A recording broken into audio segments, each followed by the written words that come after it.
Eu tive um caso que eu atendi no DH de um... Entrou a princípio como um incêndio.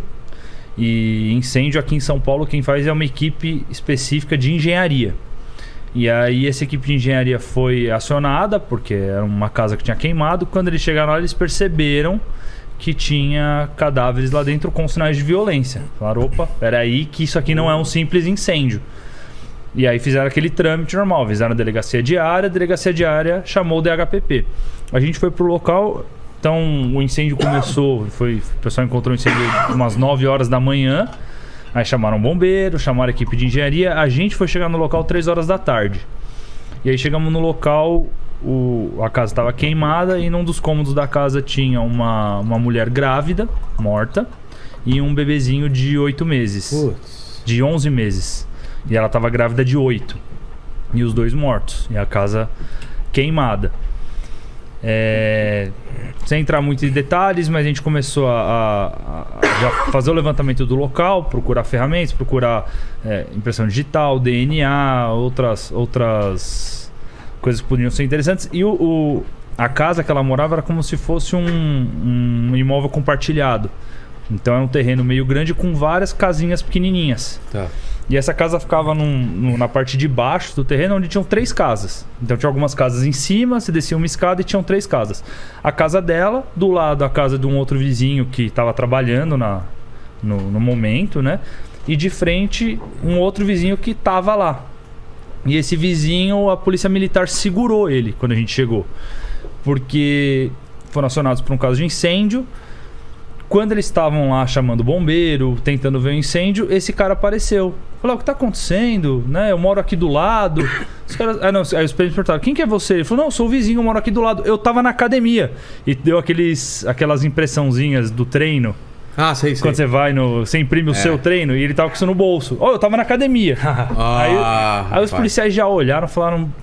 você tava na academia? Tava. Então fica aqui com a gente um pouquinho. Tipo a gente toca com o negócio do motel, né? Quem leva o comprovante de dizer que tava no motel? Nota fiscal do motel. Tá aqui, ó. Como diz o Salada... Cadê seu nota... RG? Não sei, mas a academia tá aqui. Não, como diz o Salada, a nota fiscal do motel era 001, porque o motel nunca emitiu uma nota fiscal. Claro que não. Né?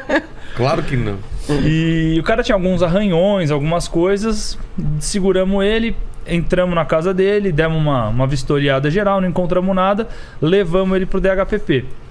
E ele tava falando que não tinha feito nada, a gente ainda questionou se ele iria com a gente no IML para ceder material genético, pra gente poder fazer um confronto, né? Se ele doaria material de forma voluntária, ele falou que doaria.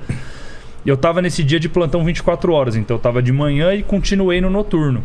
Então, durante toda a tarde, ele foi ouvido na delegacia. Tem uma delegacia lá no DHPP, que é a 5ª de homicídios, que é a ECA, que é crimes envolvendo crianças e adolescentes. Então, como tinha um bebê, foi para essa delegacia. Então, ele ficou sendo ouvido lá. À noite, eu mesmo levei ele no IML, junto com o João Paulo, que é um papi que trabalha com a gente. Levamos ele no IML. Enquanto a gente estava no IML, o pessoal da delegacia diária recebeu uma ligação de uma mulher falando que encontrou embaixo da cama da mãe um saco de lixo com roupas de bebê com sangue. Peraí. Quem? Uma mulher ligou falando, eu cheguei na casa da minha mãe à noite, minha mãe é diabética, ela não tem as pernas. Eu cheguei na casa dela à noite do nada tinha um saco embaixo da cama dela tinha um saco de lixo com um cobertorzinho de bebê. E quem é você? Cheio de sangue. E quem é você? Irmã desse cara que tava com a gente lá no DHPP. Da academia. Irmã desse cara. A gente, temos que segurar esse cara. Aí fui nele e falei, você fez o IML, ele fez exame de corpo de delito, fez tudo no IML. Você vai ter que... Exame de corpo de delito é o quê? Basicamente? Ele tinha algumas lesões, alguns arranhões, algumas coisas. Nesse caso era só um... Não era nada? Não, era pra constatar esses arranhões e foi feita a coleta de DNA dele. Tá bom. Pra gente confrontar com aquilo que a gente coletou no local. Voltamos pro DHPP com ele e corremos lá pra casa da mãe dele, que era na rua de baixo, da onde ele morava. Chegamos lá, constatamos realmente as roupas com sangue, fizemos todas essas coletas de material genético desse sangue. Não falaram pra ele nada sobre isso? Não falamos nada. Você vai ter que esperar um pouquinho, tem que esperar sair o laudo do IML, dar uma conversada. Aguarda aí que a gente já volta. Corremos lá pra casa da mãe dele, constatamos isso.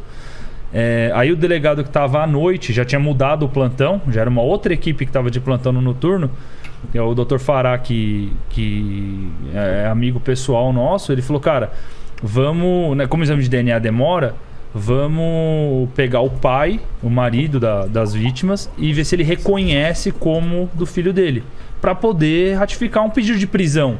Eu vou prender esse cara baseado em quê? Porque as roupas estão na casa da mãe e porque o pai e marido das vítimas reconheceu. Pegamos todas essas roupas, fotografamos, coletamos, fomos até a casa que ele estava, que era de um primo, mostramos para ele, ele reconheceu. A gente pegou ele, colocou na viatura, levou pro DHPP, que daí ele precisava reconhecer no papel. Olha, eu reconheço que é minha, sei que... E aí quando a gente chegou no DHPP e mostrou as roupinhas pro cara, aí ele confessou. Só que daí a confissão dele inicial foi uma versão de... Eu tinha um caso com ela, o bebê que ela estava esperando era meu, a gente acabou discutindo porque a gente ia contar, ele também era casado, a gente ia contar, ela ia contar pro marido dela, eu ia contar pra minha esposa, a gente acabou discutindo e eu acabei matando ela. Ele deu uma martelada nela, passou uma faca no pescoço. E aí, segundo ele, eu não sei se ele achou que isso ia amenizar a situação ou não, ele pôs fogo no quarto sem ver que tinha um bebê lá dentro. Ou seja, na versão dele, ele pôs fogo num bebê de 11 meses vivo.